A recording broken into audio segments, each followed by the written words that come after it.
Hello बच्चों, आज मैं आप लोग को क्लास 10th के बायोलॉजी का पहला चैप्टर जैव प्रक्रम के बारे में बताऊंगी कि जैव प्रक्रम होता क्या है, इसमें कौन कौन सी क्रियाएं होती हैं, जिसके बारे में हम इस चैप्टर में हम लोग को पढ़ना है।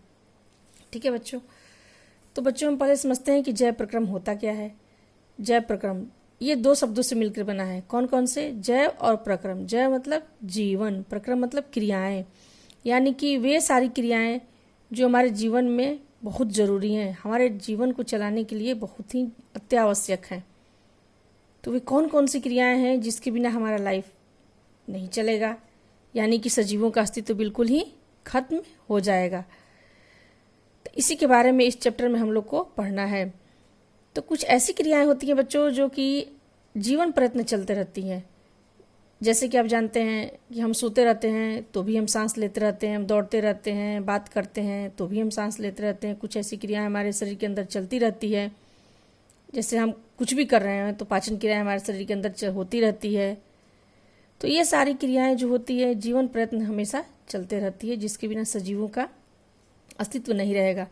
तो इसी सारी क्रियाओं के बारे में हमें यहाँ पढ़ना होगा। तो जैव प्रक्रम परिभाषा कैसे देंगे बच्चों? तो वे सारी क्रियाएं जिनके द्वारा जीवों का अनुरक्षण होता है जैव प्रक्रम कहलाते हैं। अब इसके अंतर्गत कौन कौन सी क्रिया में पढ़नी होगी?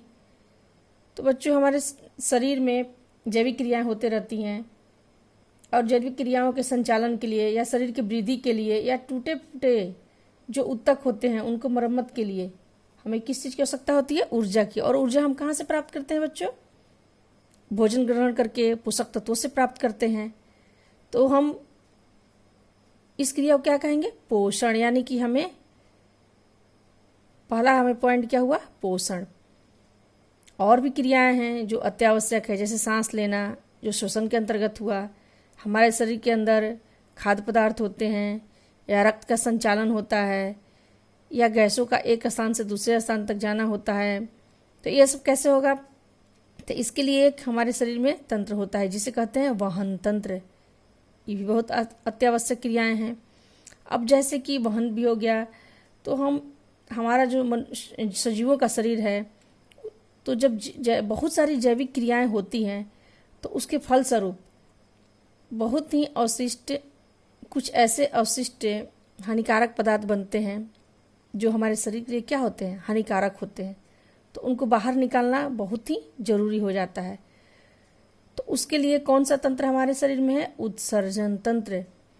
तो ये चारों जो क्रियाएं होती हैं, कौन कौन सी? पोषण, श्वसन, वहन और उत्सर्जन। इसके बारे में हम इस जैव प्रक्रम के अंतर्गत एक एक करके जानेंगे। तो पहला हम बच्चों पढ़ते हैं पोषण। पोषण यानी कि भोजन का ग्रहण करना। आप सिंपल फॉर्म में कहते हैं कि पोषण कहते हैं, नहीं, सिर्फ भोजन का ग्रहण करना ही पोषण नहीं हुआ। तो इस चैप्टर में हम लोग क्या क्या पढ़ेंगे पोषण के अंतर्गत? पोषण, पोषण के प्रकार, जंतुओं में पोषण, पौधे में पोषण। तो बच्चों आज अभी हम आप लोग को जंतु में पोषण पढ़ाएंगे, यानी कि जंतु में पोषण पढ़ने के लिए हम लोग को मनुष्य का पाचन तंत्र का जानना जरूरी है। तो हम लोग मनुष्य के पाचन तंत्र के बारे में आज जानेंगे, क्या होता है, कैसे होता है, इसमें कौन कौन से अंग होते हैं, कहाँ से क्या निकलता है, किस अंग में किस चीज़ का पाचन होता है, ये सारी बातें हम इसमें जानेंगे। और पोषण के हम प्रकार कितने होते हैं। पौधे में पोषण, तो पौधे में पोषण के लिए प्रकाश संश्लेषण के बारे में हम लोग को जानना होगा कि पौधे कैसे अपना भोजन बनाते हैं। तो प्रकाश संश्लेषण के द्वारा बनाते हैं। तो बच्चों इसके लिए हम अलग से एक वीडियो बना देंगे कि पोषण के प्रकार और फोटोसिंथेसिस, प्रकाश संश्लेषण का। तो अभी हम बच्चों जानते हैं जंतु में पोषण, यानी मनुष्य का पाचन तंत्र आप लोग को पढ़ना है। तो मनुष्य के पाचन तंत्र में सबसे पहले हम जानेंगे पाचन होता क्या है। तो बच्चों पाचन हम उसको कहेंगे कि जैसे हम भोजन ग्रहण किए तो कॉम्प्लेक्स फूड का ब्रेक डाउन होना, यानी कि टूटना। कहने का मतलब कि जो हम भोजन ग्रहण करते हैं उसमें क्या क्या होता है? कार्बोहाइड्रेट होता है, फैट होता है, प्रोटीन होता है।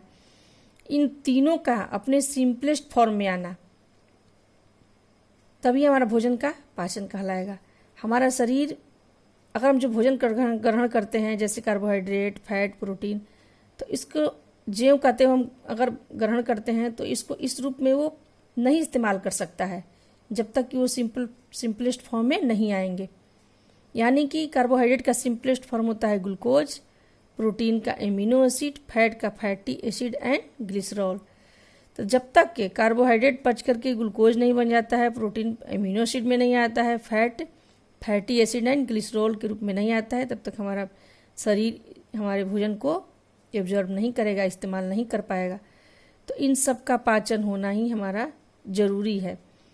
तो इसके लिए क्या होता है, तो मनुष्य के पाचन के लिए एक पाचन अंग होता है, उसको हम कहते हैं आहार नाल, जिसकी लंबाई होती है 8 से 10 मीटर।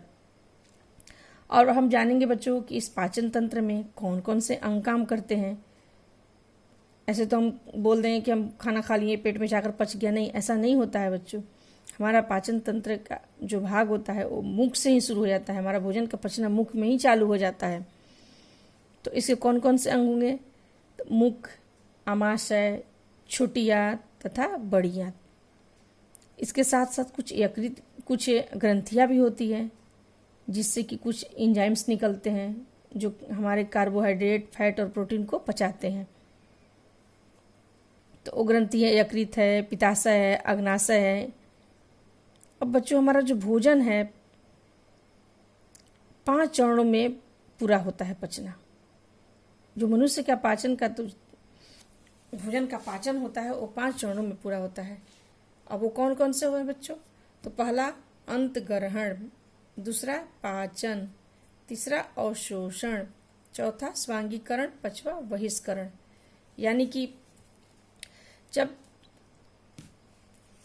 हम भोजन ग्रहण करते हैं, यानी कि हमारा भोजन का पाचन कहाँ चालू हो जाता है बच्चों, मुख से ही। तो जब हम भोजन को ग्रहण करते हैं मुख में, तो वहीं से हमारा पाचन चालू होता है, उसको हम कहते हैं अंत ग्रहण। तो पहला हमारा क्या हो गया बच्चों, अंत ग्रहण।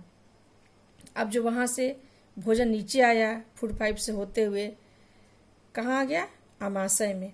तो जब आमाशय में आया तो यहाँ पाचन होता है, फिर उसके बाद भोजन आता है छोटी आंत में, फिर भोजन जाता है बड़ी आंत में। तो छोटी आंत में जब जो भोजन हमारा कार्बोहाइड्रेट, फैट, प्रोटीन होता है उसका क्या होता है, वहाँ सिंपलेस्ट फॉर्म में वो आ जाते हैं, पूर्ण रूप से वो पच जाते हैं। तो यहाँ हमारा पाचन की क्रिया पूरा होता है। उसके बाद फिर क्या होता है बच्चों कि जब ये भोजन पच जाते हैं कार्बोहाइड्रेट, फैट, प्रोटीन, यानी कि कार्बोहाइड्रेट ग्लूकोज में, fat fatty acid and glycerol में, और प्रोटीन एमिनो एसिड में, उसके बाद उसका एब्जॉर्प्शन होता है यानी कि अवशोषण। तीसरा पॉइंट क्या हुआ, अवशोषण। फिर उसके बाद जब अवशोषण हो गया तो चौथा हमारा आता है स्वांगीकरण। स्वांगीकरण मतलब बच्चों, स्वांगीकरण का मतलब हुआ कि इस्तेमाल करना, उस पचे हुए भोजन का इस्तेमाल करना। तो चौथा पॉइंट भी हो गया हमारा स्वांगीकरण। अब आते हैं बच्चों हम कि अब स्वांगीकरण हो गया तो कुछ हमारे शरीर में जब खाना पच जाता है तो कुछ ऐसे भी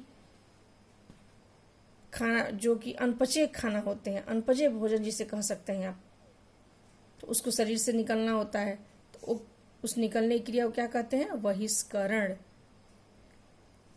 तो इस तरह से हमारा भोजन का पाचन 5 स्टेप में पूरा होता है। पहला अंत ग्रहण, दूसरा पाचन, तीसरा एब्जॉर्प्शन, अवशोषण, चौथा स्वांगीकरण, पांचवा बहिष्करण। अब इस पांचों को अब एक एक स्टेप करके हम लोग पढ़ेंगे और जानेंगे कि कहाँ किस चीज़ का पाचन होता है। मुख में किस चीज़ का पाचन हुआ, फिर उसके बाद खाना जब फूड पाइप से होते हुए स्टोमक में आया यानी कि आमाशय में, तो वहाँ किस चीज़ का पाचन हुआ, फिर छोटी आंत में आया तो उसका क्या काम है, या फिर पित्ताशय से क्या निकला, पैनक्रियाज यानी कि अग्नाशय से क्या निकला, ये सारी चीज़ें हम लोग जानेंगे। तो अगले वीडियो में बच्चों आप लोग को हम ये डिटेल में बताएंगे। Okay, thank you.